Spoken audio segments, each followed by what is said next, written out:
General Virgil Garcia. Sir? Magandang gabi po sa inyong lahat. Magandang gabi po sa ating mga kasamahan na ating guest ngayong gabi. Papakilala namin sa inyo mamaya. Later? Excited po ako dahil ngayong gabi madidinig ninyo ang kwento ng mga batang-batang hunters ROTC guerrilla na lumaban sa mga Hapon. Yan. Wala pong iba kundi sila talaga ang ating madidinig. Yeah. Magandang gabi po, magandang umaga, magandang tanghali, saan man namin kayo abutin. Isa pong napaka-pinagpalang gabi sa inyong lahat.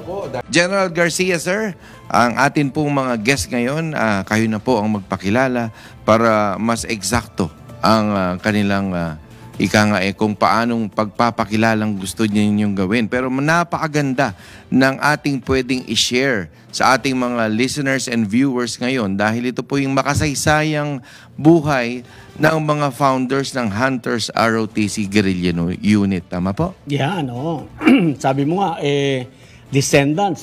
Unang pakilala natin, to my right is Miss Rose de Ocampo.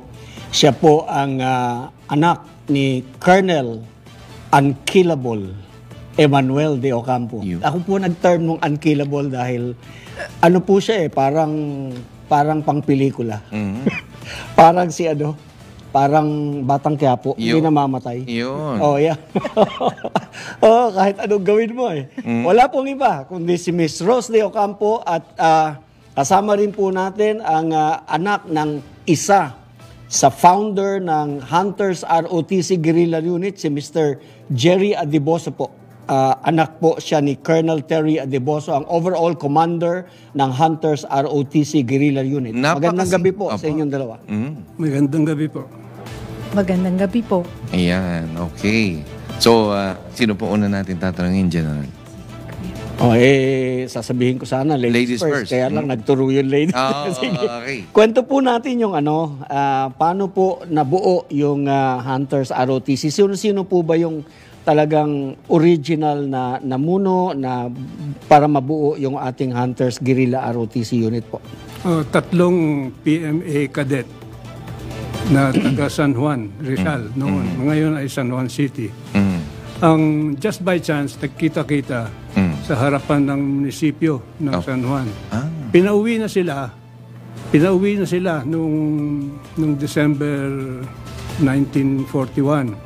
Ayaw nilang tanggapin, hindi sila matanggap sa regular army dahil second year lang sila Underage po. Underage. Ayan. Second year at saka first plebe ng mga kadete. Okay. May patakaran noon si General MacArthur na preserve the youth. Nating isalang sa giyera. Yes. Pero itong tatlong ito, sabi nila, pambihira naman. Tinuturuan na nga ninyo kami maging sundalo. Ngayon, pinapauwi ninyo kami kung kailan may giyera na. Yung tatlo, nagdesisyon na mag-guerrilla. Yun. Sino po yung tatlo? PMA 43, si Miguel Zabala Ver. Okay. Si Miguel Ver. Siya automatically ang naging unang pinuno dahil class 43. Okay. Ang tatay ko ay class 44. At si Colonel Gustavo Ingles ay class 45. Kaya PMA, tatlong classes from PMA.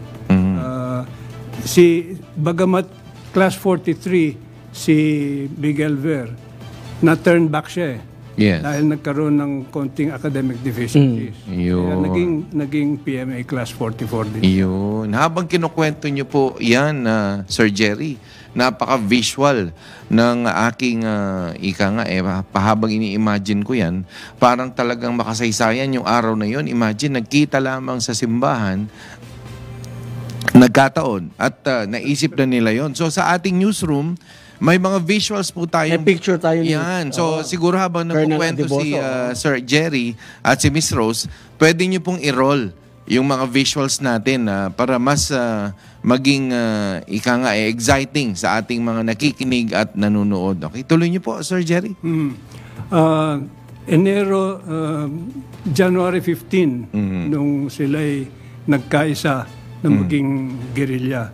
Ang ginawa nila hanggang Abril ng 1942, nag-organize sila ng mga kapwa teenager. Oh. 19 years old ang tatay ko noon. So barkadahan lang ang dating. Barkadahan ang nangyari. 19 years old po. 19 years old, okay. Ang aking ama nung nagdesisyon sila. Okay. So, ang unang-unang tinawag nila Yan. ay yung mga members ng rifle team, Rifle team. ng Jose Rizal University, mga sharpshooters. Kaagad-agad may ROTC contingent na kaagad. Jose Rizal College po. Jose Rizal College. Nagsanib na kaagad yung PMA at saka yung ROTC. Gusto kong bigyan ng emphasis yun dahil kukunti lang ang mga... Batang-bata pa kayo dito sa picture na to, ha? Hindi ako yun. Okay. Apo. Sige po, sige po. Apo na yun, apo. Oo. Okay. Hindi, sige. Ratong nakasabit sa museum sa Mount Samat. Opo. Tuloy niyo po. Okay. Anyway, nag-organize sila under the guise of party. Nag-imbita sila ng mga kaibigan nilang babae. Nagpa-party-party. Party. Pero on the side, nag-uusap-usap sila ng mga lalaki. Kailan sila aakyat, kailan ano mga kailangan natin. Saan po aakyat? Saan po sila aakyat? Sa nag-reconnaissance ang aking ama sa bundukin ng Rizal. Sa Antipolo po. Sa Antipolo. Antipolo ang napili nila. This time, rifle team pa ba sila o Hunters ROTC na guerrilla? Hindi pa? Hindi pa. Okay. Basta nagsanib lang ang PMA at saka ROTC. Pero 3 PMA lang po yan nung nag-umpisa. Nung nag-umpisa, 3 PMA. 3 PMA, tapos puro ROTC. Opo. Nag-organize sila kahit kulang pa ang armas, kulang pa ang quartermaster supplies at lahat. Umakyat sila sa bundok ng Antipolo, April 6, 1942. April 6, okay. 1942. At doon nila sinimulan ang kanilang pag-recruit. Nagre-recruit naman sila sa mga anak ng mga magsasaka at mga mangingisda na nandun sa Laguna Lake. Yun ang naging unang batch ng mga Hunters ROTC. Yes. Paano po naging Hunters ROTC yung pangalan ng grupo? Napili nila yung pangalang yan. Sabi nila, nag-hunt tayo ng mga Hapon. Yun. Ayun, okay. Tapos karamihan sa atin ay mga ROTC, kaya kailangan ipasok yung ROTC. Alright. Ito po yung panahon na yung mga kabataan noon Yes. ay hinubog under Commonwealth Act No. 1 kung saan ang batas ay sinasabi ang umpisa ng military training ay edad 10. Tuloy-tuloy. Kaya yun yung nag-Cub Scout, tag-Boy Scout.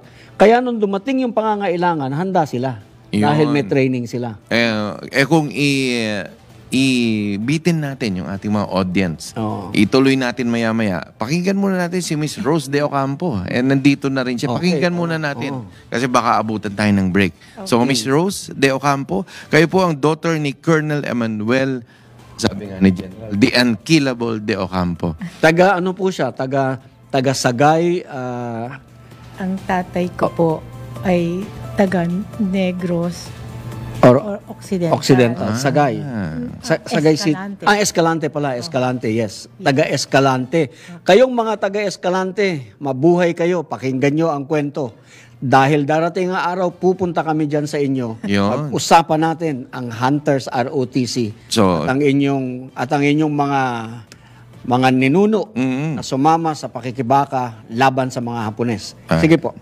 Bagong lahat, magandang gabi, Apo. Ka Emil, Opo. Ka Virgil. Napakalaking karangalan na kami po ay inyong naimbitahan Opo. dito sa inyong show. The honor is ours po. It's The honor is ours. The honor is ours. Anyway, I will be talking about my father and how he got started with Hunters ROTC.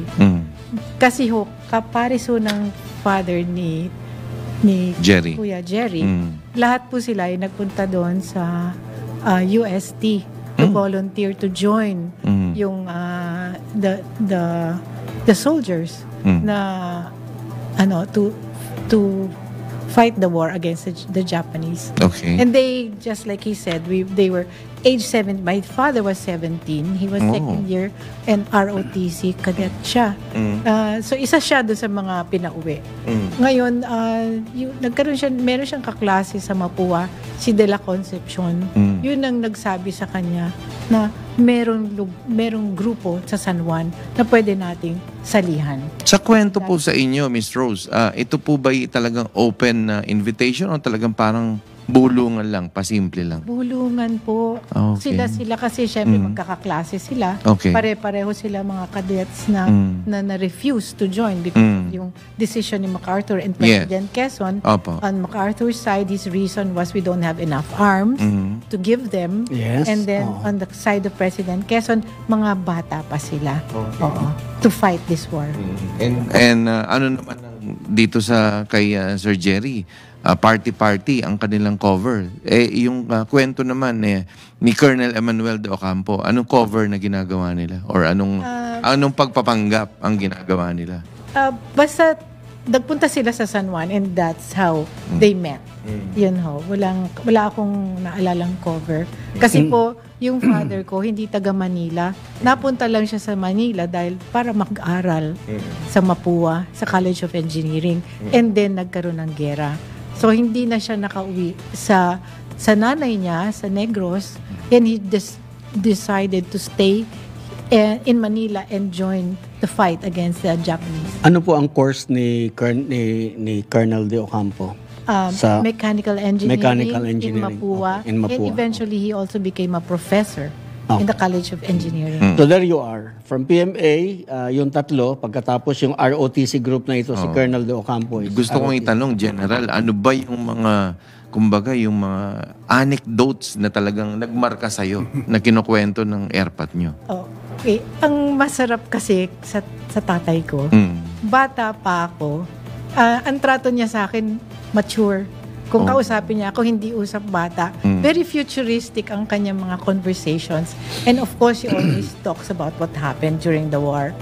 So, may mga anecdotes siya. For example, yung sabi niya, alam mo, meron akong encounter na me and yung mga tauhan ko na surround kami sa isang kubo.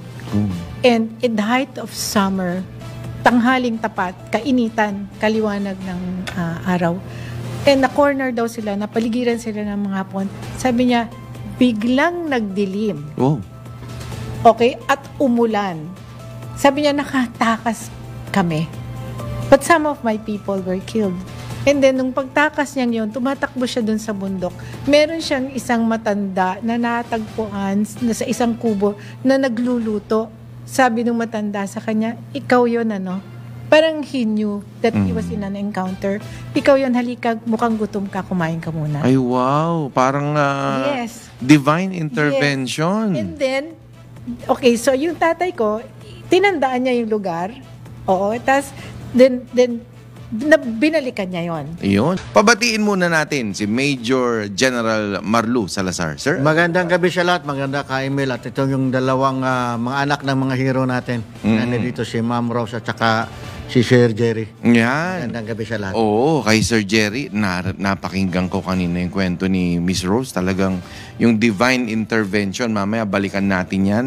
Dito muna tayo kay... Yung balahibo ko. Oo nga. Kay, parang pelikula, sir, nung kinukwento niya. Sir Jerry, tell us about kung ano pong kinukwento sa inyo dito sa unang commander na si Commander Miguel Ver ng grupo na lumalaban na kasama ang inyong airpat at paano ang kanyang exploits, ang kanyang pagkamatay at paanong nag-take over ang inyong airpat.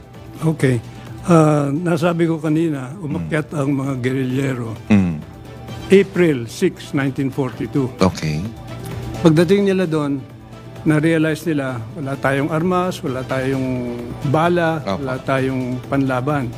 So ang ginawa nila, nagplano si Mike Ver at saka ang tatay ko at saka si Tabo Ingles ng saan ba kukuha ng mga armas. Nagdesisyon sila na mag-raid sa mga armory ng mga eskwelahan sa Maynila. Schools and universities. Yung Union College, yung UP Manila, Mapua Institute of Technology. Ni-raid nila between May and June yung tatlong kolehiyo na yan. At marami silang nakuhang armas at bala. Kaya lang, natiktikan sila ng mga Hapon. Kaya na-discover yung kanilang campsite sa lalawigan ng Rizal. Nagkaroon ng sneak attack ng mga Hapon sa kampo. Pagdating nila sa kampo, sabi ni Miguel Ver, Terry at Tabo, siguraduhin ninyo na yung mga bata ay maka-escape. At kailangang preserve ang buhay nila. Tapos nagdesisyon si Mike Ver, siya lang, mag-isa, sinugod niya yung mga Hapon. May dala-dala siyang bar, Browning automatic rifle.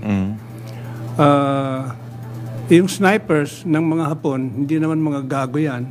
Marurunong din, mga sharpshooter din yan. Okay po. Kaya nabaril nila si Miguel Ver. Yung attention ng pangkat ng mga Hapon ay napunta kay Mike Ver. Okay. Kaya naka-escape yung Kasi kasamaan. lumusob nga siya. Lumusob siya. On his own. On his own. Siya ang nagdesisyon. Sabi niya, inutusan pa niya ang tatay ko at saka si Colonel, at saka si Tabo Ingles, get the other boys out. Okay. Kailangan i-preserve yung buhay nila. Yun ang nangyari. Kaya namatay si Mike Ver. Ang tatay ko noon ang XO, ang executive officer, number 2. Kaya siya immediately ang nag-take over. Pero alam mo, hindi siya popular, ang tatay ko. Hindi tulad ng popularity ni Miguel Ver. Si Miguel Ver, very backslapping, hello, how are you type.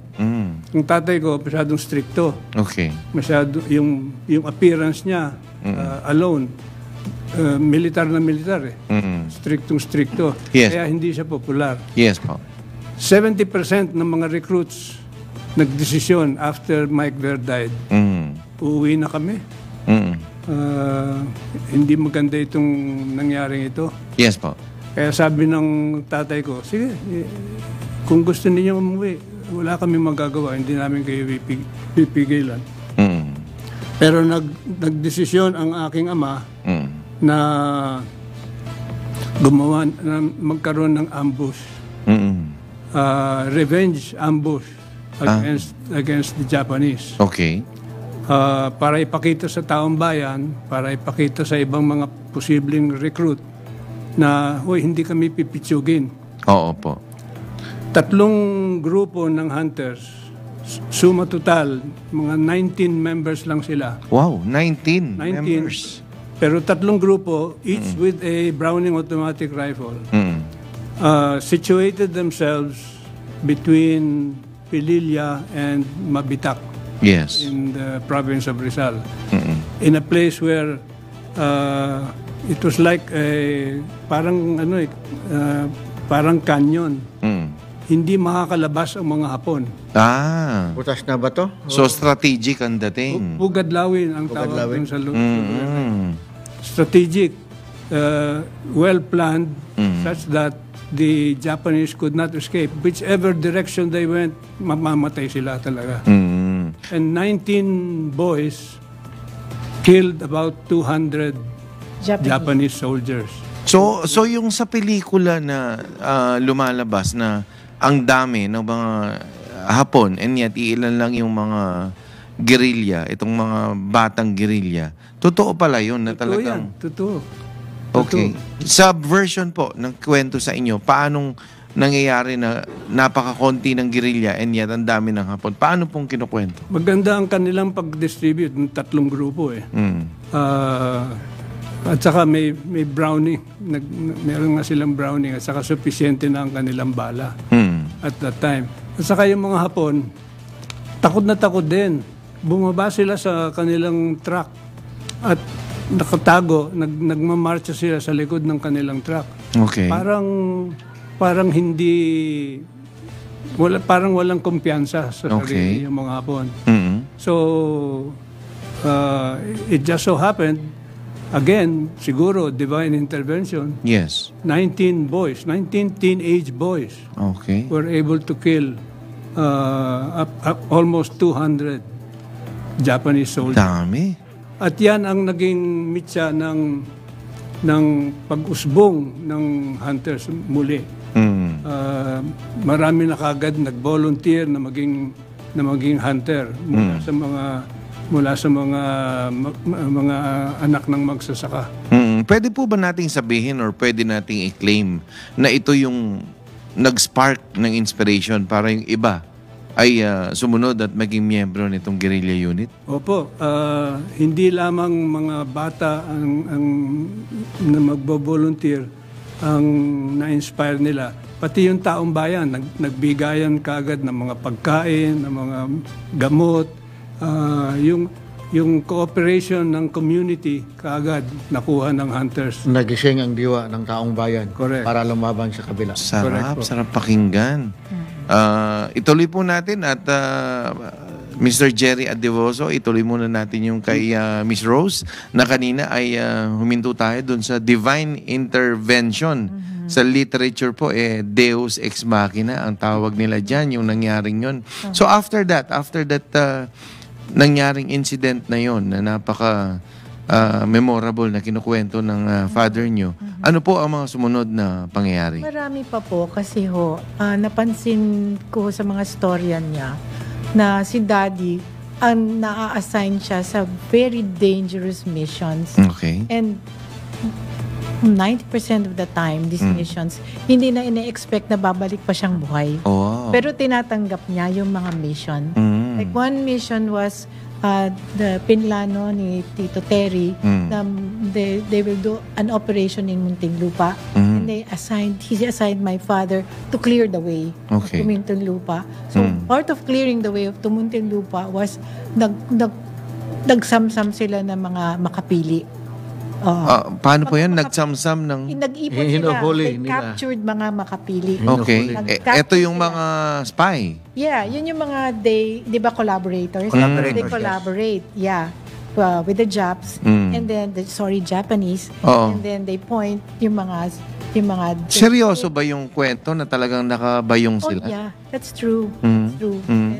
Anyway, so part of clearing that way to Muntinlupa operation of guerrillas was yun ang ginawa nila Daddy, nag-capture ng mga makapili. So nung na-capture na yung makapili kasama Tito Frisco San Juan, sinakay na nila ng bangka.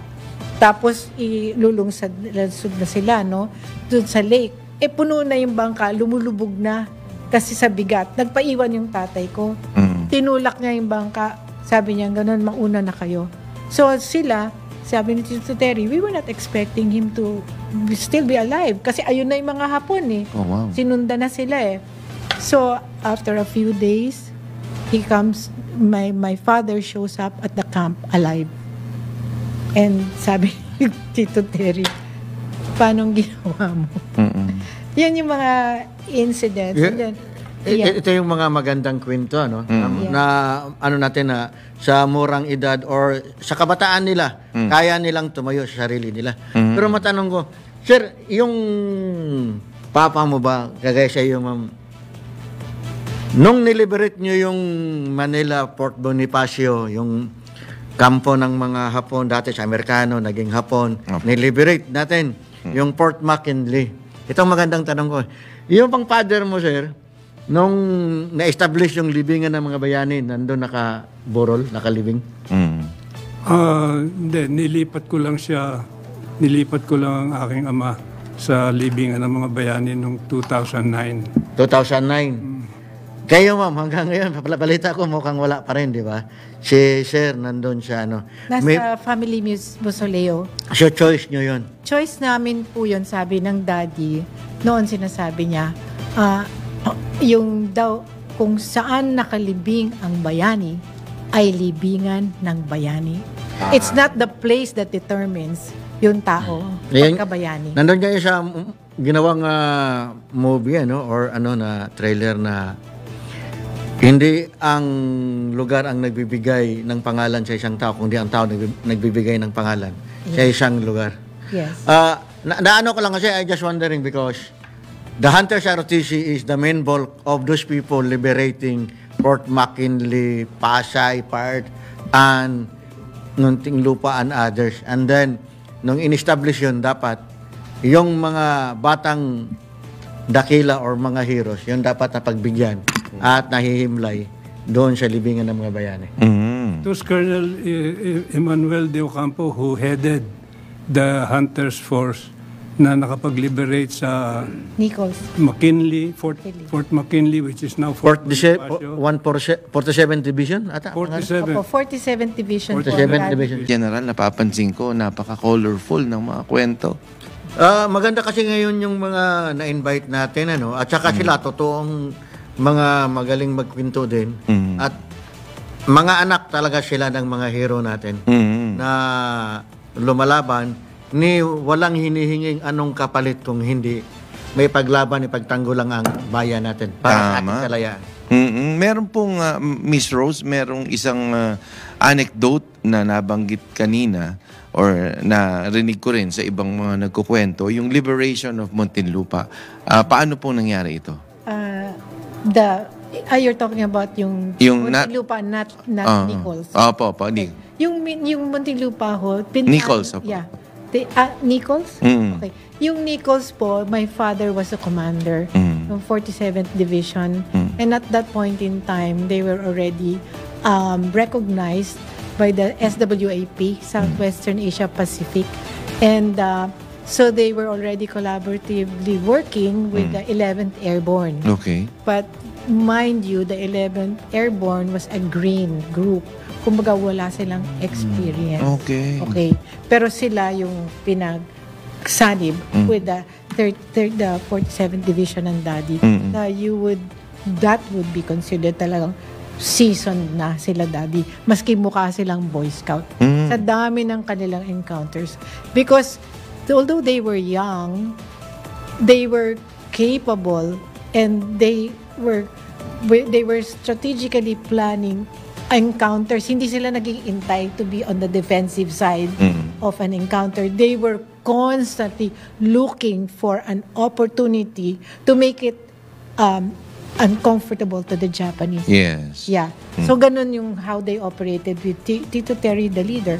Yung tatay ko, sunod, magaling sumunod ang tatay ko. Yun. No, opo. Yeah. Naku, napakaganda po, Miss Rose. Parang nanonood ako ng Jason Bourne at James Bond. Sir Terry, ano po yung mga unforgettable anecdotes na talaga naipakita yung heroism ng inyong tatay at ng kanilang grupo na palaging kinukwento yung mga tatay natin kung minsan may paboritong kwento. Ano yung mga natatandaan yung ganon? Alam mo, sa totoo lang, ang tatay ko hindi makwentong tao. Buong buhay ko, ang narinig kong kwento tungkol sa kanya ay galing kay Colonel de Ocampo, Colonel Ingles. Pero ang tatay ko, napakatahimik na tao. Pagdating sa akin, ayaw niyang ilipat sa akin yung hirap na dinaanan nila. Pero, ayon sa mga kwento ng mga kasamahan niya, at ako, ito'y napatunayan ko na, ang tatay ko hindi sumusunod sa kanilang payo. Siya mismo sumasama sa mga ambush. As overall commander, yes, po. Siyempre mag-iingat ka rin, hindi ka mamamatay. Opo. At yun ang pinapayo sa kanya ni na Colonel de Ocampo ng iba, ni na Colonel San Juan. Tama na, Terry, wag ka nang sumama. Baka kung ano pa mangyari. Well, 1967, when he went through an operation, napakaraming shrapnel sa kanyang katawan. Sabi ng doktor, hindi na matanggal sa lalim. Tapos meron siyang isang parang na bayoneta siya dito. Opo. Pero hindi niya kinukwento sa akin yung lahat ng yan. All those years, ininda po niya ang sakit ng mga sharpnail na yun. Yes, nasa loob niya. Kaya pala siya laging giniginaw kapag mga Disyembre. Parang ginaw na ginaw siya. Pero ang daming metal sa loob ng kanyang katawan na hindi na maalis ng mga doktor. At nanatili yun hanggang namatay siya. Pero hindi niya kinukwento sa akin kung saan siya nag-participate. Except for one. Magkasama ang aming tatay ni Rose. Opo.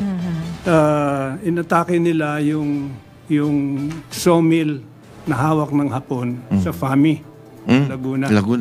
Ninanakaw ng mga Hapon yung ating mga troso para gamitin ng mga Japanese Navy Yards sa Japan at sa ibang mga isla. So, magang-maga, inatake nila. Swerte sila, 7 lang ang Hapon na nandun, parang gwardiya sa Fami sawmill. Fami is a town. It's a logging town in Eastern Laguna.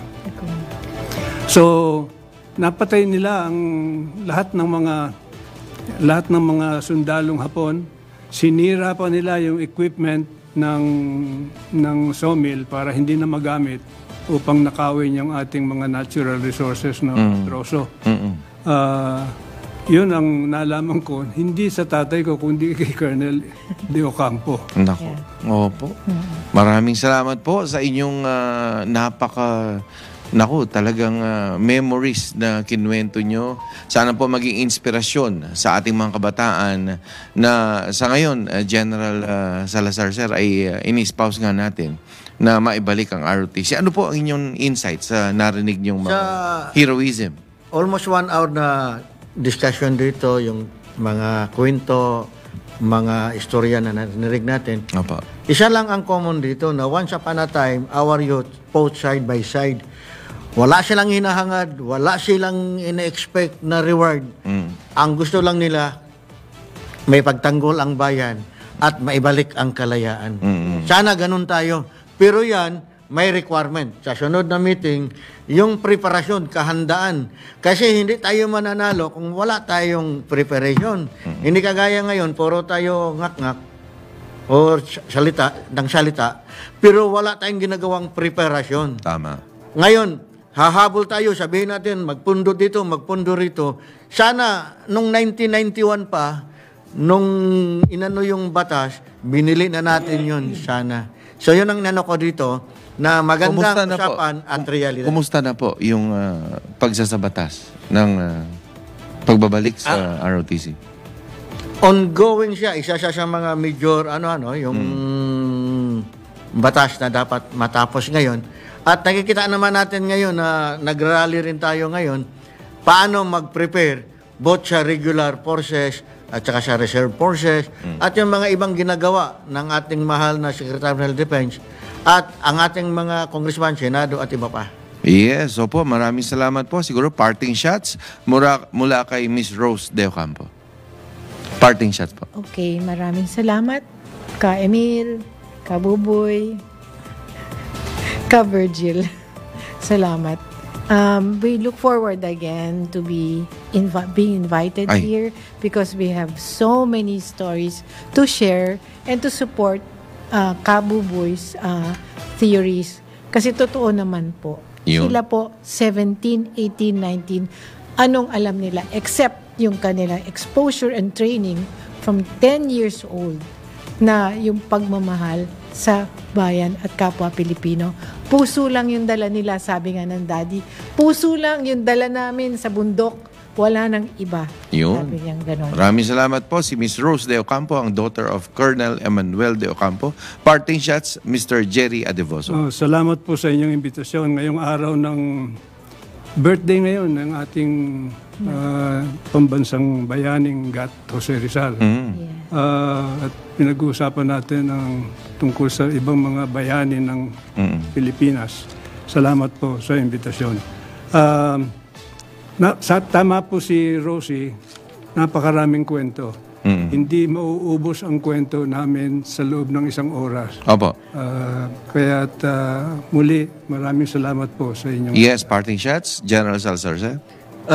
Maraming salamat sa lahat. Hindi na ako maraming magsalita ng maraming sasabihin. Kung hindi, makinig tayo at gisingin natin yung damdamin natin bilang isang Pilipino, ang pagmamahal sa ating bayan.